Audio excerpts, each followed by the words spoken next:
यह गाथा है गोंडवाना की उस पवित्र भूमि की, जहां शौर्य की गूंज हर घाटी और जंगल में सुनाई देती थी, जहां बेटियां सिर्फ घरों की शोभा नहीं बल्कि रणभूमि की ध्वजा बनती थीं। यह कहानी है उसी पवित्र भूमि से जन्मी रानी दुर्गावती की, जिन्होंने बचपन से ही अदम्य साहस और अपराजेय जज्बे की मिसाल पेश की। वो नन्ही लड़की जिसने डर को कभी अपने पास भटकने नहीं दिया और हर कदम पर यह साबित किया कि साहस उम्र का मोहताज नहीं होता। क्या आप जानते हैं कैसे अपनी छोटी सी उम्र में ही उन्होंने अपने अदम्य साहस और अपार बुद्धिमत्ता से पूरे राज्य को स्तब्ध कर दिया था? तो अंत तक जुड़े रहे हमारे साथ, क्योंकि यह सिर्फ एक कहानी नहीं, यह इतिहास के उन सुनहरे पन्नों की झलक है जो रानी दुर्गावती के बचपन की अद्भुत गाथाओं से सजी है। तो बात है साल 1524 की, जब कालिंजर किले के समीप स्थित दुर्गा मंदिर से राजा कीर्तिदेव सिंह चंदेल मां भवानी की पूजा करके किले की ओर लौट रहे थे। उस समय उनके साथ अनेक पंडित और सैनिक भी चल रहे थे। पूरा किला भक्ति और श्रद्धा के माहौल में डूबा हुआ था। इसी बीच महल में अचानक हलचल मच गई। महारानी को प्रसव पीड़ा शुरू हो चुकी थी। कुछ समय बाद एक ढाई दौड़ते हुए आई और ऊंचे स्वर में खुशी का समाचार सुनाया, महाराज की जय हो, कन्या रत्न का जन्म हुआ है। हालांकि महाराज को पुत्र प्राप्ति की इच्छा थी, जो सिंहासन पर बैठकर उनके वंश की कीर्ति को आगे बढ़ा सके, लेकिन कन्या के आगमन ने भी उन्हें हर्ष और गर्व से भर दिया। महल में शीघ्र ही ज्योतिषियों को बुलाया गया। उन्होंने भविष्यवाणी की, यह कन्या तेजस्वी होगी, यह प्रजा का सम्मान और प्यार प्राप्त करेगी और उसका नाम सदियों तक इतिहास में अंकित रहेगा। हालांकि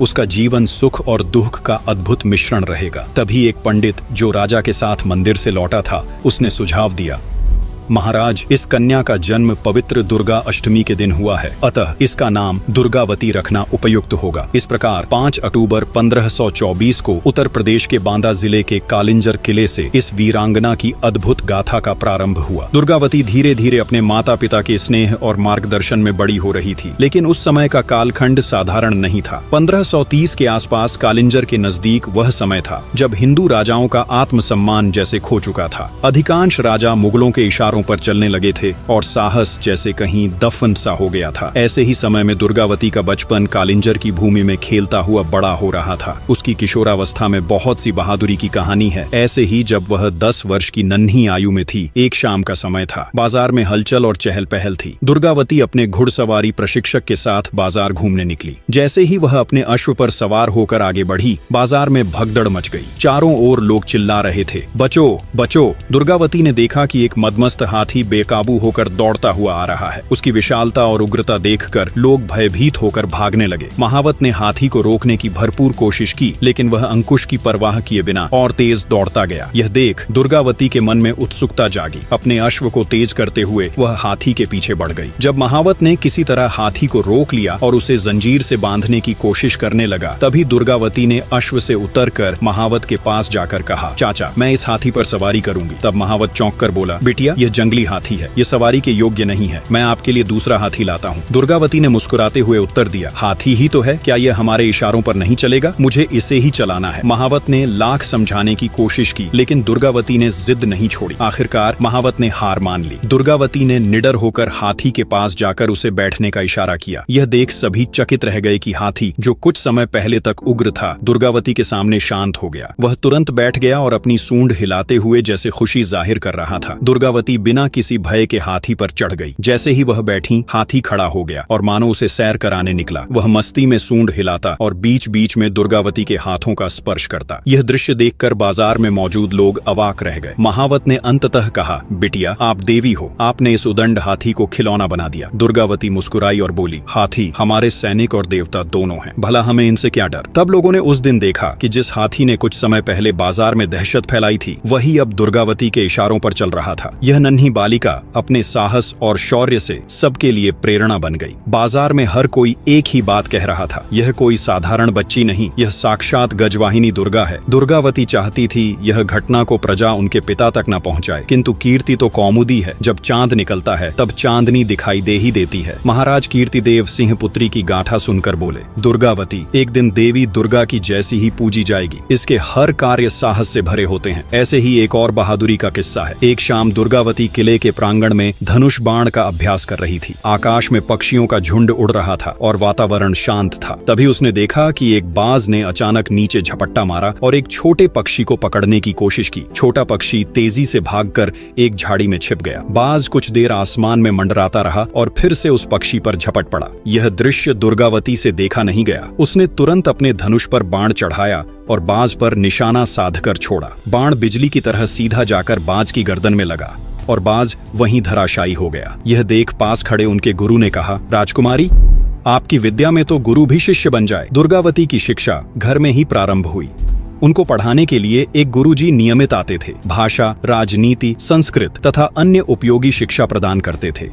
साथ ही शौर्य, पराक्रम, घुड़सवारी, तलवारबाजी, तैराकी आदि की शिक्षा का भी समुचित प्रबंध था। दुर्गावती स्वयं भी शारीरिक शिक्षा में निपुण थीं। जहां पर वह 13 वर्ष की अवस्था में वाल्मीकि रामायण को पढ़ लेती थीं, तो वहीं पर तलवारबाजी में उसके सामने अच्छे अच्छे योद्धा नहीं टिकते थे। ऐसे ही एक दिन राजकुमारी दुर्गावती ने सुना कि समीप के गांव में एक बाघ ने कई लोगों पर हमला किया है। तब उसने महाराज से कहा, पिताजी, मुझे उस बाघ का शिकार करने की अनुमति दीजिए। महाराज, जो अपनी पुत्री की निडरता से परिचित तो थे, परंतु चिंतित हो गए। उन्होंने कहा, बेटी, अभी तुम्हारी आयु बाघ का सामना करने योग्य नहीं है। मैं स्वयं शिकार के लिए जाऊंगा, लेकिन तुम मेरे साथ देखने चल सकती हो। इसके बाद महाराज शिकार दल के साथ गांव की ओर रवाना हुए और दुर्गावती भी उनके साथ गई। उस समय रामचेरी राजकुमारी दुर्गावती की सबसे अच्छे सहेली और साथी में से एक थी। हर समय उनके साथ रहती थी। गांव पहुंचने पर एक मचान तैयार किया गया और शिकार के लिए बकरी को बांधा गया। दुर्गावती और रामचेरी को एक ऊंचे मचान पर बैठा दिया गया ताकि वे शिकार का दृश्य देख सकें। कई घंटे बीत गए, लेकिन बाघ का कोई अता पता नहीं था। सबकी आंखों में थकान झलकने लगी। दुर्गावती को यह प्रतीक्षा असहनीय लगी। उसने रामचेरी से कहा, यहाँ बैठे रहने से कुछ नहीं होगा, हमें खुद आगे बढ़ना चाहिए। तब दोनों मचान से नीचे उतरी और सावधानी पूर्वक जंगल के भीतर चल पड़ी। कुछ ही देर में सामने से बाघ आता दिखाई दिया। रामचेरी घबराकर बोली, राजकुमारी, वह बहुत पास है। दुर्गावती ने तुरंत उसे पेड़ पर चढ़ने का आदेश दिया और स्वयं बाघ का सामना करने के लिए तैयार हो गई। उसने अपना बायां पैर दृढ़ता से जमीन पर टिकाया, धनुष पर बाण चढ़ाया और पूरी एकाग्रता के साथ बाघ पर निशाना साधा। बाण बाघ की गर्दन में इतनी तीव्रता से लगा कि उसकी दहाड़ जंगल में गूंज उठी। बाघ ने अंतिम बार उछाल मारी और वहीं ढेर हो गया। सैनिक और महाराज कीर्तिदेव सिंह तुरंत वहां पहुंचे। बाघ की हालत देखकर महाराज समझ गए कि दुर्गावती ने यह असाधारण शिकार किया है। उन्होंने अपनी पुत्री को गले लगाते हुए कहा, आज तुमने साबित कर दिया कि तुम केवल मेरी पुत्री नहीं बल्कि मेरे राज्य का भविष्य हो। 14 वर्ष की आयु में दुर्गावती न केवल शारीरिक रूप से सशक्त थी बल्कि अपने विचारों में भी परिपक्वता दिखाती थी। महाराज कीर्तिदेव सिंह को विश्वास हो गया था कि उनकी यह तेजस्विनी पुत्री एक दिन कालिंजर की महान रानी बनेगी।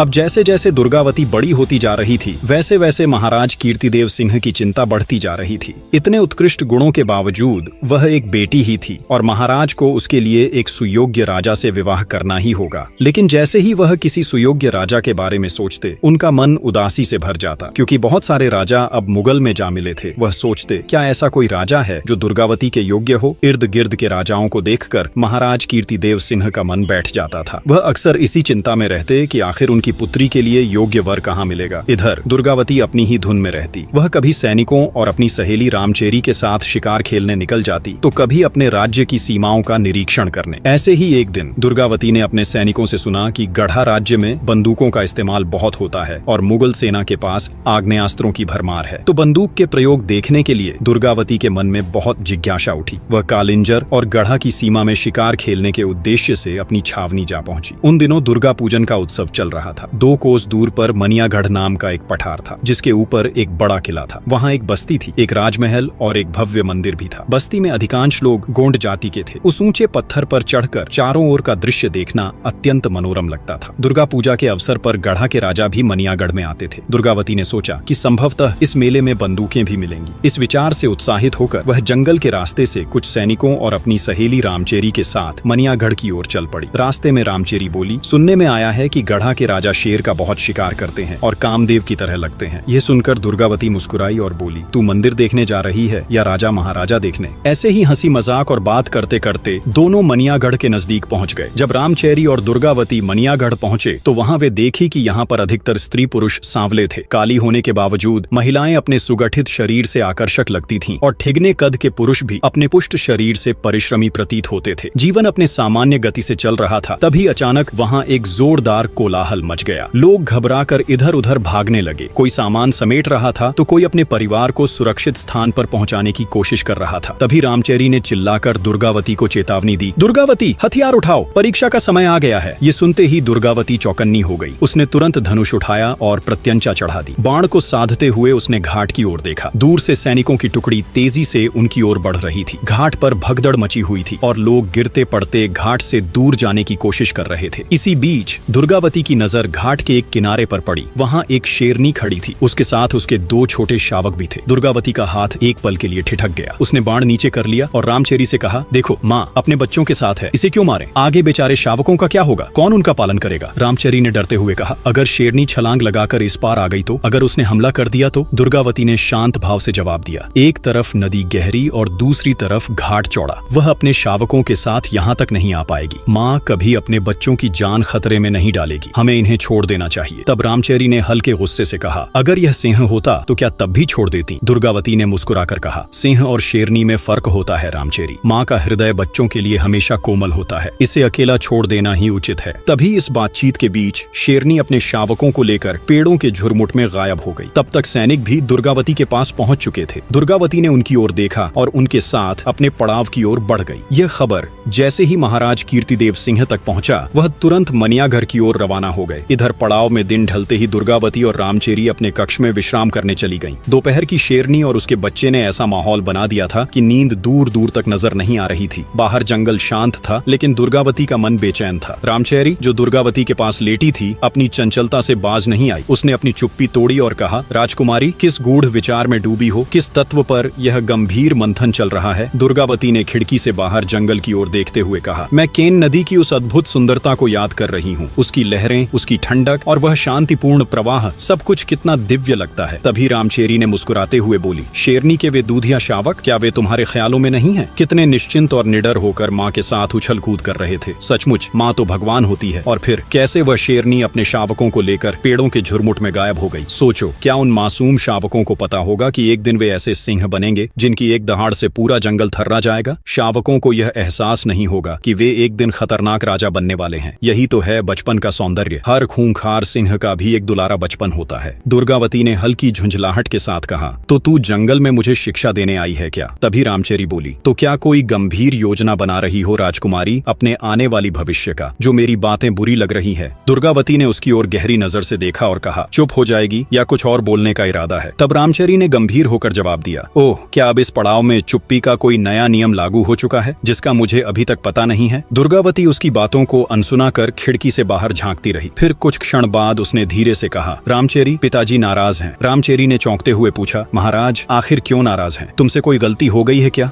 तब दुर्गावती बोली कि उस बुढ़ू राजा को लेकर रामचेरी, जो हमेशा मजाक का कोई मौका नहीं छोड़ती थी, इस बात पर खिलखिलाकर हंस पड़ी और दुर्गावती के पास लिपटते हुए बोली, अच्छा, वही राजा सरकार जिन्होंने तुम्हें विवाह का प्रस्ताव भेजा था? दुर्गावती ने उसे घूरते हुए कहा, बहुत न उछल। रामचेरी ने अपनी हंसी रोकते हुए बोली, किसने कहा कि हमारे होने वाले जीजा सरकार बुढ़ू हैं? दुर्गावती ने झल्लाकर जवाब दिया, बुढ़ू का नक्शिक वर्णन तो मैंने तेरी ही जलती जुबान से सुना था। रामचेरी ने शरारती मुस्कान के साथ कहा, अच्छा, तो अब फिर से सुनने की इच्छा है क्या? चल सुन ले, पर जोर जोर से, ताकि आपके पिता भी पर्दे के पीछे से भी सुन ले। तब दुर्गावती ने उसकी इस बात पर सिर पकड़ लिया और कहा, चुप रहेगी या नहीं? लेकिन रामचेरी कहाँ रुकने वाली थी। वह तो दुर्गावती को छेड़ने का कोई मौका नहीं छोड़ती थी। उसने नाटकीय अंदाज में कहना शुरू किया, तो सुनो राजकुमारी, राजा साहब बहुत बड़े जमींदार हैं। उनके पास हजारों खेत हैं और भैंसों का कारोबार ऐसा है, उनकी 4 रानियां पहले से ही राजमहल में विराजमान हैं। उनमें से 2 ने तो माला झपकर राजमहल को पूरी तरह आध्यात्मिक बना दिया है। दुर्गावती ने बिच में ही व्यंग्य भरे स्वर में कहा, और कुछ? अब बस भी कर। रामचेरी ने उसकी बात अनसुनी कर दी और बोलती रही, राजा साहब बड़े लज्जालू भी हैं। आगे के दांत गिर गए हैं तो बात करते वक्त मुंह छुपाते हैं। सोचो कितना शर्माने वाला राजा है। ये सुनकर दुर्गावती ने गुस्से से कहा, दांत भी नहीं है? तभी रामचेरी ने शरारत भरे अंदाज में कहा, अरे, उनके दांत हिलकर नहीं टूटे,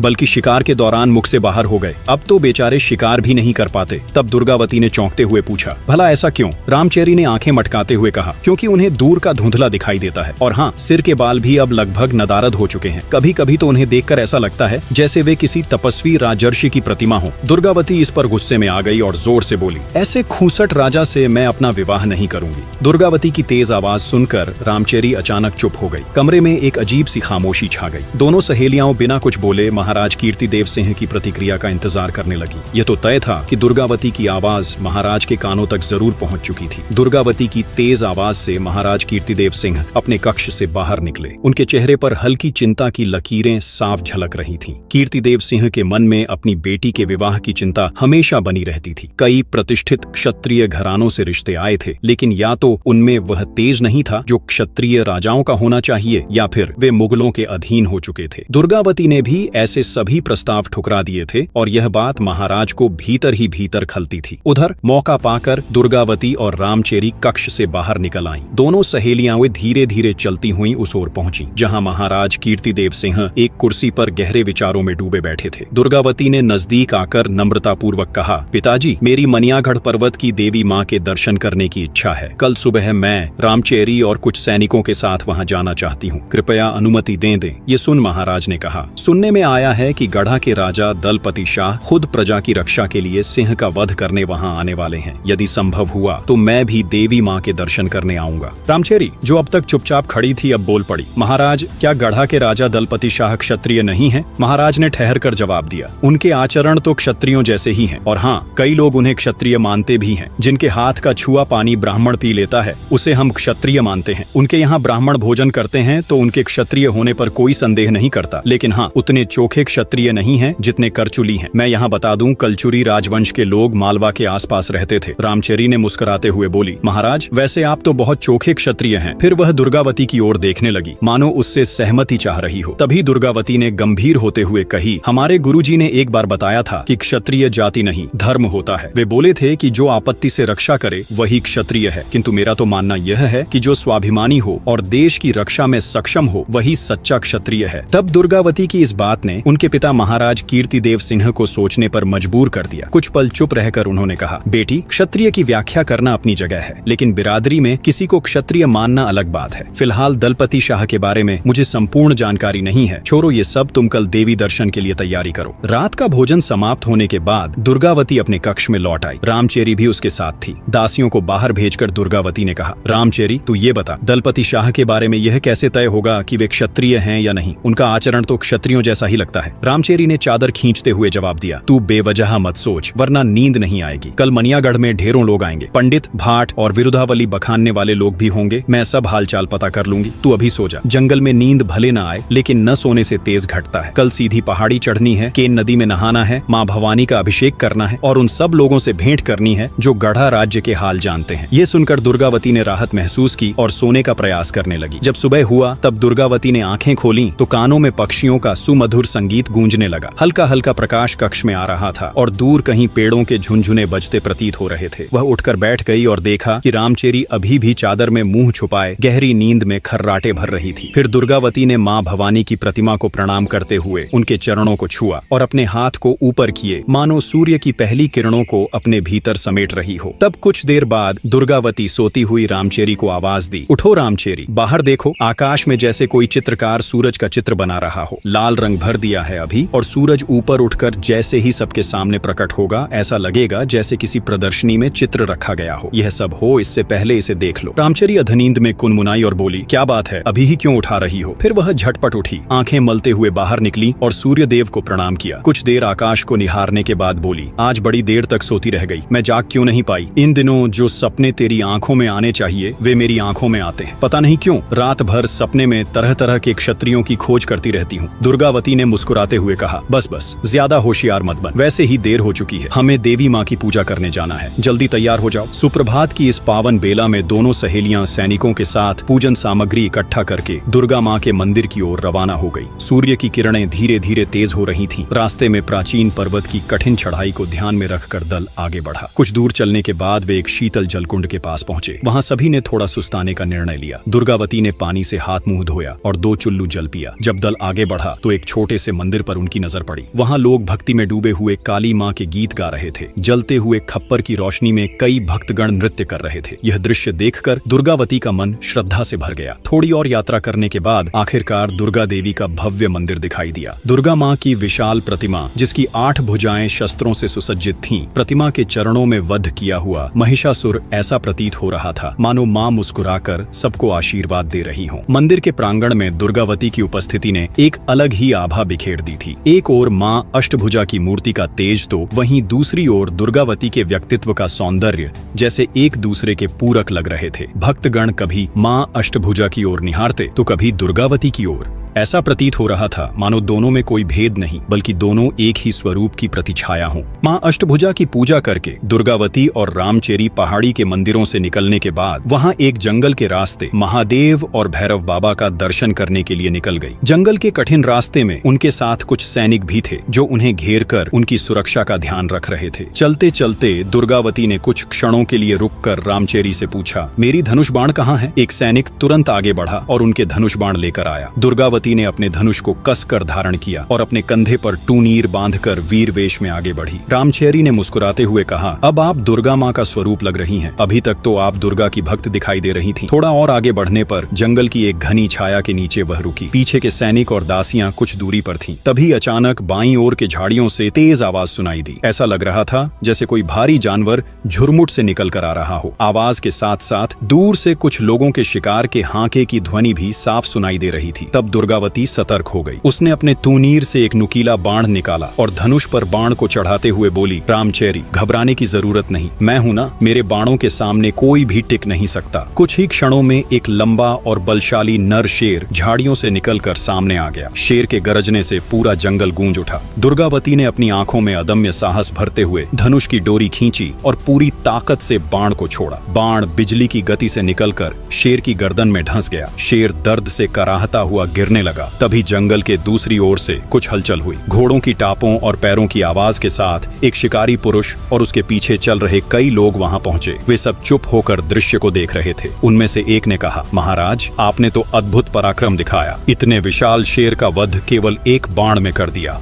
शिकारी पुरुष, जो स्पष्ट रूप से उनके समूह का नेता प्रतीत दिखाई दे रहा था, वह शेर के समीप गया। उसने ध्यान से देखा कि शेर की गर्दन में 2 बाण धंसे हुए थे। उसने गहरी सांस ली और कहा, पर मैंने तो केवल एक ही बाण चलाया था, यह दूसरा बाण और किसने चलाया? उसी समय उसकी नजर एक युवती पर पड़ी जो धनुष खींचे तैयार खड़ी थी। उसका तेजस्वी रूप को देखकर वह कुछ क्षण स्तब्ध रह गया। फिर बोला, देवी, आपने तो अद्भुत कौशल दिखाया है। मेरे बाण से यह शेर मर नहीं सकता था। इसका सारा श्रेय आपके साहस को जाता है। कृपया अपना परिचय दें। दुर्गावती ने उसकी ओर गहरी नजरों से देखा और कहा, पहले आप अपना परिचय दीजिए। कौन हैं आप जो इस जंगल में शिकार कर रहे हैं? पुरुष ने विनम्रता से सिर झुकाया और कहा, देवी, मैं गोंडवाना का सेवक दलपति शाह हूँ। दुर्गावती ने उसकी बात सुनकर हल्का सा मुस्कुराते हुए कही, अच्छा, तो आप यहाँ के महाराज हैं, फिर इस बात को छिपा क्यों रहे हैं? दलपति शाह ने सिर झुकाते हुए कहा, क्षमा करें देवी, मैं स्वयं को हमेशा अपनी प्रजा का सेवक मानता हूँ। राजपद मेरे लिए केवल एक उत्तरदायित्व है। क्या मैं आपका परिचय जानने का सौभाग्य प्राप्त कर सकता हूँ? दुर्गावती ने गर्व भरे स्वर में उत्तर दिया, मैं कालिंजर के महाराज कीर्तिदेव सिंह की पुत्री हूँ। लोग मुझे दुर्गावती के नाम से जानते हैं। मैं यहाँ मां दुर्गा की पूजा के लिए आई थी। आपने शेर का वध करके